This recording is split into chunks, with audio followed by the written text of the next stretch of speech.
अस्सलाम वालेकुम।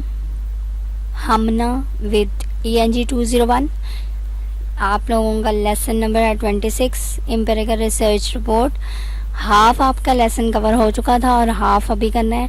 Empirical research report की डेफिनेशन आपको बताई थी, कुछ क्विज़ेस थे और 7 जो हैं क्वेश्चन से जो रीडर्स आपके रिसर्च रिपोर्ट पढ़ने पर करते हैं या उनके माइंड में होते हैं क्वेश्चंस। साथ ही जो हैं उन एम्पिरिकल रिसर्च रिपोर्ट के एलिमेंट्स थे, वो 7 elements introduction, objectives of research, method, result, discussion, conclusion and recommendation थे। उन्हीं के साथ जो है 7 आपके क्वेश्चंस थे जो रीडर्स के माइंड में होते हैं या उन्होंने आपकी रिसर्च रिपोर्ट पढ़ने पर करने होते हैं। आपकी रिसर्च जो है वो इम्पॉर्टेंट क्यों है उनके लिए। नेक्स्ट है what were you trying to find out, आप क्या फाइंड आउट करना चाह रहे हैं या करेंगे। द रिसर्च मेथड जो आपने इस्तेमाल किया है वो उस मसले के लिए बेटर था या कोई और मेथड आप यूज़ कर सकते थे। रिजल्ट्स जो आपने प्रोड्यूस करने होते हैं या किए होते हैं अपने प्रोजेक्ट से। उसके बाद है डिस्कशन, उस रिसर्च के ऊपर जो इंटरप्रिटेशन हो रही होती है वो सब डिस्कशन में शामिल होती है। कंक्लूजन्स जो आपके रिजल्ट्स होते हैं, सिग्निफिकेंस क्या है, उनकी इम्पोर्टेंस क्या है, वो कंक्लूजन में आ जाएगा। और रिकमेंडेशंस जो हैं आप क्या उनको सजेस्ट कर रहे हो।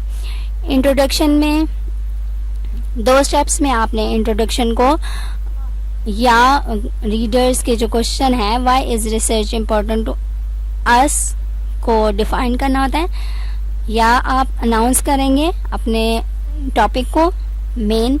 और दूसरी जो है बात वो क्या है, explain the importance of the topic to the reader. Explaining the importance of your research में आप दोनों जो है तरीके फॉलो कर सकते हैं या एक, वो दोनों आपको पढ़ा दिए थे। नेक्स्ट है लिटरेचर रिव्यू, यहाँ से आपका आज का लेसन स्टार्ट होगा। लिटरेचर रिव्यू में आपने 2 काम करने होते हैं, या तो आप किसी मेन पीस ऑफ नॉलेज से कम्युनिकेट कर सकते हैं, मतलब आप सर्वेस कर सकते हैं किसी लोगों के पास जाके उनसे अपनी जो है रिसर्च रिपोर्ट के बारे में पूछ सकते हैं। या दूसरा मेथड जो है वो क्या होता है कि आपके जो रिसर्च रिपोर्ट है उससे पहले किसी और ने उस रिपोर्ट के ऊपर काम किया होगा, आप उसकी रिपोर्ट को देखकर अपनी रिपोर्ट बेटर जो है वो तैयार कर सकते हैं। इनको पढ़ लीजिएगा, ये क्विज है और कुछ मेन लाइंस मैंने अंडरलाइन कर दी थी। एक एग्जाम्पल उन्होंने दी हुई है, इसको मैं रीड नहीं कर रही, आप लोग खुद रीड कर लीजिएगा। इस एग्जाम्पल में कुछ ऐसा नहीं है जो आपके एग्ज़ाम में आएगा, लेकिन दिल किया तो रीड कर लीजिएगा। नेक्स्ट है आपके ऑब्जेक्टिव्स ऑफ द रिसर्च। जो अभी तक आपने पढ़ा वो आपका इंट्रोडक्शन था, मतलब first element of empirical research report.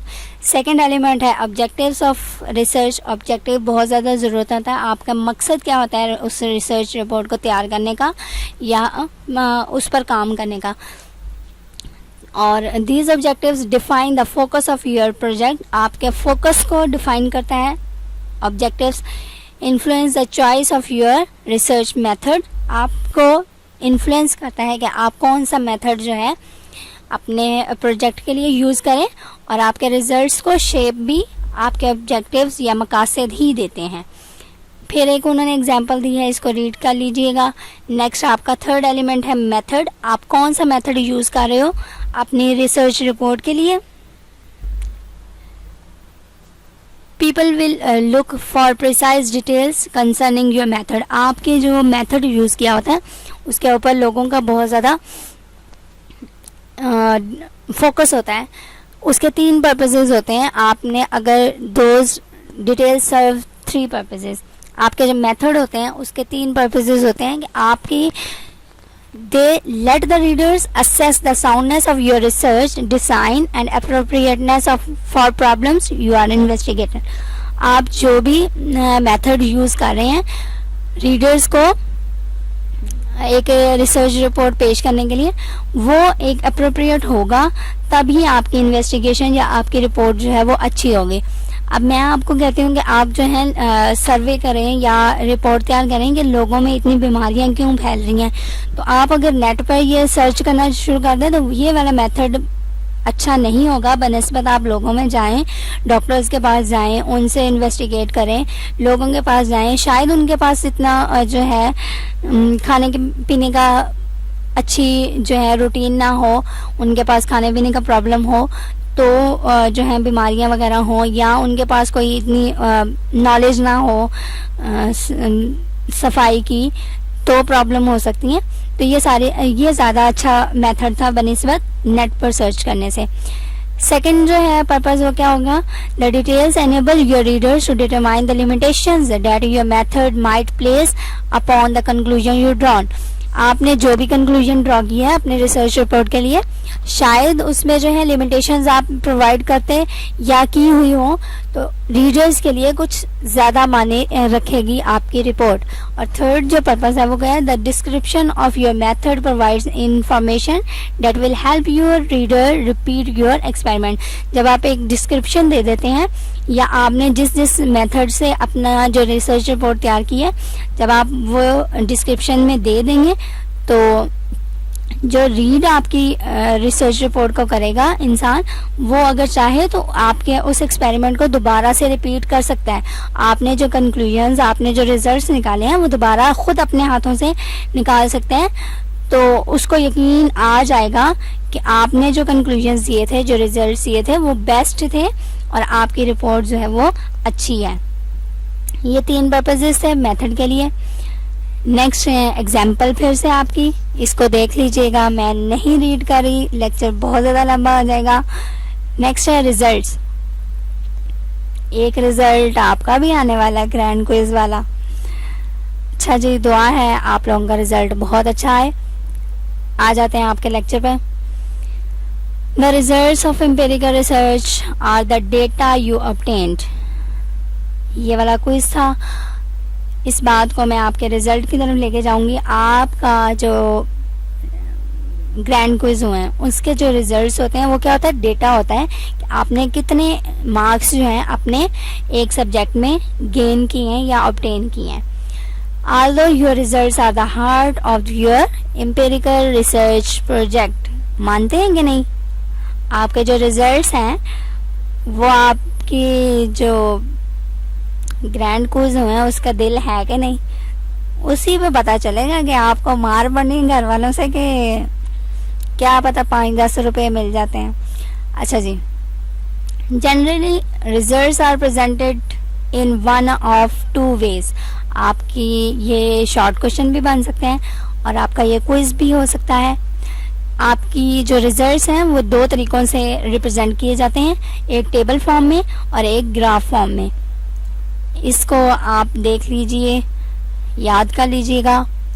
Next हो गया ना, the satellite report uses 2 tables. जो सैटेलाइट रिपोर्ट्स तैयार की जाती हैं वो उसमें 2 टेबल्स यूज होते हैं, और जो फ्रेंडशिप रिपोर्ट तैयार की जाती है उसमें 4 टेबल्स यूज होते हैं, डबल। सैटेलाइट रिपोर्ट से डबल जो है टेबल यूज होते हैं और 11 ग्राफ्स यूज होते हैं। नेक्स्ट आपका बहुत ज़्यादा इंपॉर्टेंट क्वेश्चन है कि आप जो है टेबल और ग्राफ में क्यों अपने रिजल्ट्स शो करवाते हैं, आप सेंटेंस या पैराग्राफ में क्यों नहीं शो करते। तो उसकी जो रीज़न है या उसका जो आंसर है वो ये है, व्हेन प्लेस इन सेंटेंस, जब आप अपना रिजल्ट जो है वो सेंटेंसेस में या पैराग्राफ में प्लेस करते हैं या रिप्रेजेंट करते हैं, results are often woven into discussion that combines data and interpretation. आपका जो डेटा होता है या आपका जो रिजल्ट्स होता है वो कंबाइंस हो जाता है डेटा में और इंटरप्रिटेशन में। लोगों को नहीं समझ लगती कि आप कौन सी चीज़ जो है डेटा के लिए कंसिडर करें या कौन सी चीज़ जो है इंटरप्रिटेशन के लिए कंसिडर करें। इसके लिए आपको आपके ही लेक्चर का ये टेबल दिखा दूंगी मैं, तो शायद आपको कुछ कवर हो जाए या बात समझ आ जाए। ये देख लें, यही रिपोर्ट्स थी, एलिमेंट रिपोर्ट थी, उनके क्वेश्चन से एक के सामने एक उन्होंने लिख दिया, एक टेबल बना दिया। आपको समझ आ रही है जी इंट्रोडक्शन में कौन सा क्वेश्चन होता है रीडर्स का और मेथड में कौन सा होता है। जबकि आपको ये 2 पेजेस मैंने वही बात बताई थी वही चीज़ है, लेकिन ये रिटर्न फॉर्म में है। रिटर्न फॉर्म में लोग पढ़ने में भी, हम लोग खुद कहते हैं हाय अल्लाह ये 2 पेजेस पे लिखा हुआ है, नहीं पढ़ा जाएगा, कल पढ़ लेंगे, तो हम लोग छोड़ देते हैं। अब ये जो टेबल एक दिया हुआ है, ये आम चीज़ समझ भी आ रही है और छोटा सा लग रहा है, और जिसे नहीं भी पढ़ना था वो भी चीज़ पढ़ लेते हैं। तो इसीलिए हम लोग जो है अपना पैराग्राफ में रिजल्ट्स जो है शो नहीं करते, टेबल्स या ग्राफ में शो करते हैं। अच्छा, रिजल्ट से याद आया, आपके जब रिजल्ट्स आते हैं तो उसमें आपको रिजल्ट दे दिया जाता है।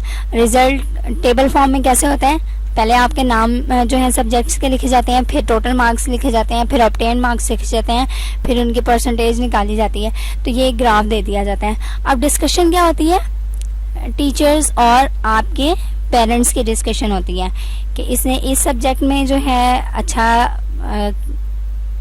रिजल्ट दिया है, इस सब्जेक्ट में थोड़ा सा वीक है। उसके बाद कंक्लूजन्स दी जाती हैं कि ओवरऑल जो है इस बच्चे ने कितनी अच्छी तैयारी की है, या इसका रिजल्ट कैसा आया है, इसने पास किए हैं अपनी क्लास या अपना सेमेस्टर, या फेल हो गया है। नेक्स्ट जो है रिकमेंडेशंस बहुत ज़्यादा इंपॉर्टेंट होती है, और उसमें जो है पेरेंट्स बड़ी जल्दी अमल भी करते हैं। कैसे, जब टीचर्स कहते हैं ना इसका रिजल्ट अच्छा नहीं आया, इसको ज़रा जूते से मार के रखें, ये पढ़ता नहीं है, तो फिर घर आके ना हफ्ता दो पेरेंट्स को भी याद होता है कि टीचर ने ये बात कही थी। और जो इज्जत होती है वो आप लोगों को भी पता है और मुझे भी पता है। चलें डिस्कशन में आ जाते हैं। ये देख लीजिएगा, एक ओवरऑल मैंने मजाक में आपको ये चारों चीज़ें करवा दी हैं, इसको एक दफ़ा फिर देख लें अपने लेक्चर के लिहाज से। Sometimes writers briefly present all the results in one session and then discuss them in a separate section. वो एक जो रिजल्ट दिया जाता है आपको, वो ब्रीफ छोटा सा एक लाइन 2 लाइन में रिजल्ट पेश कर देते हैं। उसके बाद जो डिस्कशन होती है, डिस्कस करते हैं, पहले डिस्कस कहने लगी थी, वो डिस्कशन और डिस्कस से मिक्स हो गया। डिस्कशन जो होती है वो अलग से एक सेपरेट सेक्शन में कर देते हैं। रिजल्ट्स जो है जारी बात है आपको टेबल की फॉर्म में देना है, ये ग्राफ की फॉर्म में देना है, तो उसके नीचे डिस्कशन भी कर सकते हैं। Sometimes they combine the two in a single, और कभी कभी वो एक ही सिंगल सेक्शन में दोनों चीज़ें कंबाइन कर देते हैं। Which ever method you use, जो भी मेथड आप यूज़ करते हैं, लेकिन डिस्कशन का जो ज़्यादा मकसद है या ज़्यादा इम्पोर्टेंट है वो क्या है, your discussion must link your interpretative comments with the specific results you are interpreting। मकसद सिर्फ ये होना चाहिए कि आप जो डिस्कशन कर रहे हैं वो आपके रिजल्ट्स के साथ मैच करें, और उससे जो इंटरप्रिटेशन दी जा रही है वो भी रिजल्ट्स के साथ ही मैच करें। कंक्लूजन क्या होती है, आपकी जो इंटरप्रिटेशन की जा रही होती है रिजल्ट्स के बारे में, you need to explain what your results mean to in terms of original research question. ठीक है, ये आपके कंक्लूजन्स होते हैं कि एक्चुअल में वही जो बात मैंने की थी कि आपका बच्चा आया फेल हुआ या पास हुआ, वो कंक्लूजन है। तो your explanations of these matters are conclusion. जो आप एक्सप्लेनेशंस देते हो वो आपका कंक्लूजन होता है। रिकमेंडेशंस, अम्मी अबू को, पेरेंट्स को जो है टीचर कहते हैं इसको जो है ना घर में टीवी नहीं देखना देना, इससे मोबाइल ले लें, और इसको जो है मार के पढ़ाया करें, इसकी ट्यूशन जो है ऑन कर दें। ये सारी रिकमेंडेशंस हैं जो उनको सजेस्ट किया जाता है पेरेंट्स को। और ये आपका क्विज है, what the writers think we should do. Parents जो हैं वो क्या सोचते हैं कि हमें क्या करना चाहिए कि हमारा बच्चा पढ़ जाए, या जो राइटर्स होते हैं वो सोचते हैं कि हम क्या ऐसी जो है रिकमेंडेशंस दें रीडर्स को कि उनके जो प्रॉब्लम्स हैं वो सॉल्व हो जाएं। और रिकमेंडेशन जो एक एलिमेंट है वो प्रैक्टिकल प्रॉब्लम में हम लोग यूज़ करते हैं, अदरवाइज अगर हम लोग स्किप भी करना चाहें तो कर सकते हैं। उम्मीद है लेक्चर समझ आ गया होगा, एंड थैंक यू। अल्लाह हाफिज़, अपना ख्याल रखिएगा।